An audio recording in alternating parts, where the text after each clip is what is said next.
Why I think I fight. Do I enjoy it? No. Do I enjoy training? No. Do I enjoy cutting weight? No.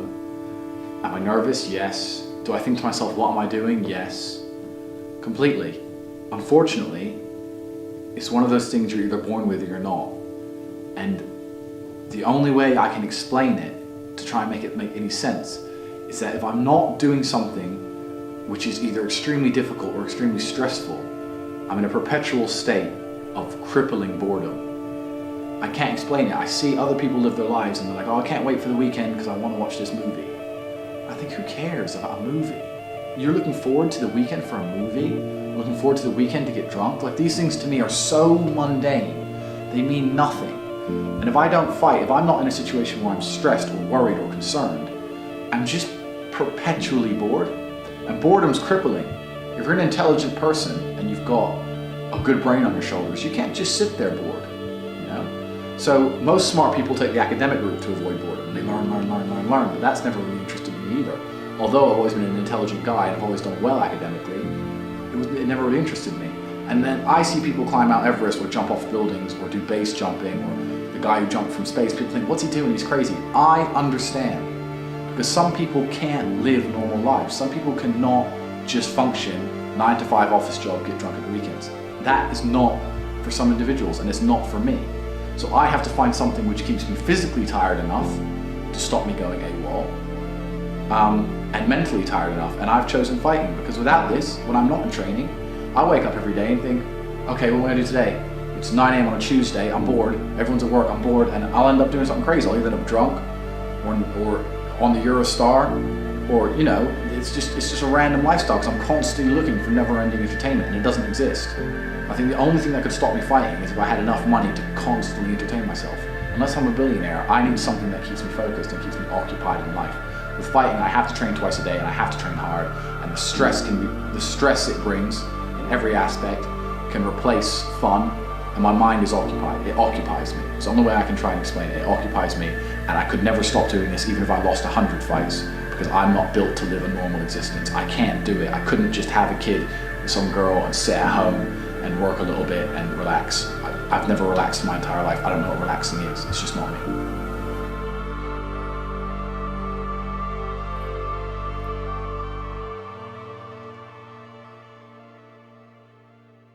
I was a 4-time kickboxing world champion. For 12 years, I trained 5 hours a day, 6 days a week. And I was motivated to train probably about 25% of the time. The rest of the time I went because I am disciplined. You don't feel like going through that shit on a Wednesday morning when you wake up, but you have to do it because you're disciplined. You're either a disciplined individual or you are not a disciplined individual. There's a difference between want and want. And I say this all the time. People say to me, I want to be rich. And I say, okay, well, I want to be able to ice skate, but I don't want to be able to ice skate enough to go learn how to ice skate because I can't be bothered. I mean, surely if I could click my fingers and be a figure skater, I'd click my fingers. Who wouldn't? But I don't want to actually go train because I don't want it enough. And this is the exact point with money. Everyone wants money put on their lap. If you truly wanted money, you wouldn't be able to sleep until you fucking had it. And this is the point. Because when I had nothing, I couldn't be distracted. You couldn't distract me from what I wanted. That's who I am. If I want something, I'm gonna get it. I do not need to be motivated. I'm a disciplined person. If I allocate X amount of time to work, I'm gonna do it. But that is the bottom line answer. It's discipline. You're gonna have to work when you don't feel like working. That's how it's gonna have to be, or you're never gonna be in it. One of the only things in this world you can control is your state of mind. You can't control the weather, you can't control other people, you can't even control your health. You might get a brain hemorrhage, or you might get hit by a bus. One of the very few things in the world you have genuine control over is your state of mind. You decide if you're a disciplined person, you decide if you're a happy person, you decide if you're a depressed person. These are things that in real time you can affect in your brain. This is all you can control on Earth. If you can't control that, then you're just a feather in the wind. And life's gonna blow you around, and you might land somewhere good, you might land in dog shit, nobody knows. Your state of mind is what you should be able to control. If you can't wake up and say, today I'm making some money, and actually try your very, very best, and actually stay dedicated to that task. If you can't do that, you're fucked. Every man understands you shouldn't be complaining about things you cannot change. You have to play the cards you're dealt. To be born a certain height and then to sit there and go, what do I do? I'll tell you what you do. You become the best version of yourself, just like everyone else does. Nothing about the height is in and of itself enough value for me to be a valuable man. As a man, you build your value. You are born with the cards you're dealt. Sure, it'd be ideal. Look, I'd love to be 7 foot tall. I'm not. So it's the same argument. If you're 5'2", you need to become rich, strong, and funny, and charismatic, and interesting, and witty. If you're 6'4", you need to become rich, strong, well-connected. It's the same game. So to sit there and complain about it is asinine. All of you have a handful of aces. I don't think you understand that. You could have been in a car crash at 4 years old and lost your legs. Do you have any understanding of how lucky you have been? This is pure luck. There's no this only luck has kept you fully able-bodied, sitting there, capable of learning and listening and becoming something. You don't really need to be that tall if you're important and rich, and when you walk in the room, you think when fucking Mayweather walks in the room, people give a shit? Fix that frame in your mind. You are viewing yourself as a short man. Stop it. Walk the fuck up and be the man. You talk a lot about purpose, why we are created as humans and why we are here. Like, what is the purpose of life? Why have we been given life? I think we're here to struggle and to learn. I don't think we're here to be happy. That's why when we keep going back to the happy argument, I've always found that kind of frustrating and annoying. Yeah. When someone goes, oh, but I want to be happy. Why? Why? Why do you want to sit there and laugh? Like you were happy your entire childhood. That's your happy days. You're allowed to be happy as a kid. It's all over now, right? You're a man. You have responsibilities. I think we're here to do important things, and important things are going to be difficult, and they're going to be hard, and you're going to get frustrated. But that's what gives you purpose. I think we're here to struggle. I think we're here to endure pain. Yeah. I think we're here to just see how hard we are to kill. I think that going through terrible things and living through them and coming out the other side is one of the most fantastic things about being human. I think that it's almost like once you understand what life is really about, there's no emotion which isn't enjoyable. The only emotional state which can be seen as detrimental is feeling nothing at all. But if you're sitting at home and you're feeling truly heartbroken, at least you're feeling something, right? And I think that's the whole part of being human. I think we're here to struggle. I think we're here to go through pain. I wake up each day and go, what can I attack? What problem can I solve? And look at history. Why did Genghis Khan wake up and want to conquer the whole world? Why did Napoleon conquer the world? Why did Alexander the Great conquer the world? You just wake up and just say, give me this, give me that. I want all of it. Yeah. There's an army there. They're really big. We're better. Yeah. It's intrinsic. You need to go and conquer. That's the purpose of life. Do you believe that God created us? So why did God create us to struggle? Because if you don't struggle, you don't learn. God created us to learn and understand ourselves and understand other people and understand the world. And what did I say earlier? I said that you don't learn a lesson without pain. So you have to struggle to learn anything. There's only two ways to learn things, the hard way or the harder way. If you're smart, you can learn the hard way. But in my experience, 99% of the planet only learn the hardest possible way. If you want to feel happy inside of yourself, and you want to feel content, and you want to feel stable inside of yourself, you need to live true to God. And I'm not saying you can't drink a little bit of alcohol or not party or not have a little bit of fun, but you have to be a good person. I don't believe in the societal paradigms in which they have tried to construct this idea of happiness. I don't believe or subscribe to the way that happy and sad is currently understood by the masses of the population. I think if you are anything less than absolutely distraught, you are happy. You're a version of happy. It's like saying gray is a version of black, right? No matter how light the gray is, you can still call it a version of black. And unless you've gone through an event, which hopefully doesn't happen too often, like the passing of a family member or something that's truly destructive and detrimental to your mindset, besides these events, which hopefully only happen a few times in your life, you should be happy. If you're not crying or paralyzed in silence due to the absolute magnitude of a detrimental circumstance or the absolute magnitude of a negative event, then you are a version of happy. So I am always happy is the short answer. I don't believe in not being happy. I don't believe in not saying to myself I'm happy. I'm always a version of happy. And this idea of chasing happiness and always being concerned and preoccupied with how happy you are is actually the biggest mistake that a lot of people make, I think, in the world today. Especially men who wake up and go, oh, I don't really feel happy, so I need to get happier. And that's how they end up down a hedonistic path of drugs or alcohol or gambling, chasing pleasure. I don't care how I feel. Yeah. I don't care if I feel happy or sad. It doesn't really affect what I do each day. I do the exact same things. I act the exact same way. I don't care. I don't put weight to the significance of the emotion. So I always consider myself a happy person, but if I woke up and I was slightly less happy one day than another, it wouldn't affect anything I do and I wouldn't put any relevance to it. I'm human and that's life. So yeah, am I any happier now that I have hundreds of millions of dollars than before I was broke? Not really, but I was never unhappy. I'm the same state that I was then, that I am now. I have work to do and I will do it. It's as simple as that. Well, also there's no light without dark and there's no joy without pain. You can't have a rainbow without a little rain. No matter how hard you chase pleasure and happiness, there's going to be dips and troughs in between. There's going to be come downs and downtrends. And you're going to have the juxtaposition between that time you were laughing your head off and acting giddish like a child and the time that you feel depressed as such. And I think it's much better to just adopt a very disciplined, stoic mindset. I'm always the same base level of happy regardless. If I lost all of my money today, I would be the same happy. If my net worth quadrupled, I'd be the same happiness. But as long as I'm alive and the people I care about and love are alive, and as long as God gives me the honor of doing my duties and providing for the people I care about, as long as I get to wake up and know that there's a whole bunch of people in the world who need me and I get to work hard to please them and do good for society and good for the world, then I'm a vessel of God and I'm happy enough to survive. That's all I look at it as. I don't ever consider how do I feel. That doesn't cross my mind. I have things to do. I'm too busy. I have things to do every single day. I have very important things to do, and how I feel really is not going to affect how I complete those tasks. Motivation isn't real. Everyone says this. Motivation is not real. Discipline's real. I do not feel like training, but I still train because I'm a disciplined individual. You don't get to go through life only doing the things you feel like doing. So this is down to you, my friend. And listen, you may feel fired up for 10 minutes after this little talk, but you're not going to feel fired up forever. You need to put systems in place. You need to get discipline.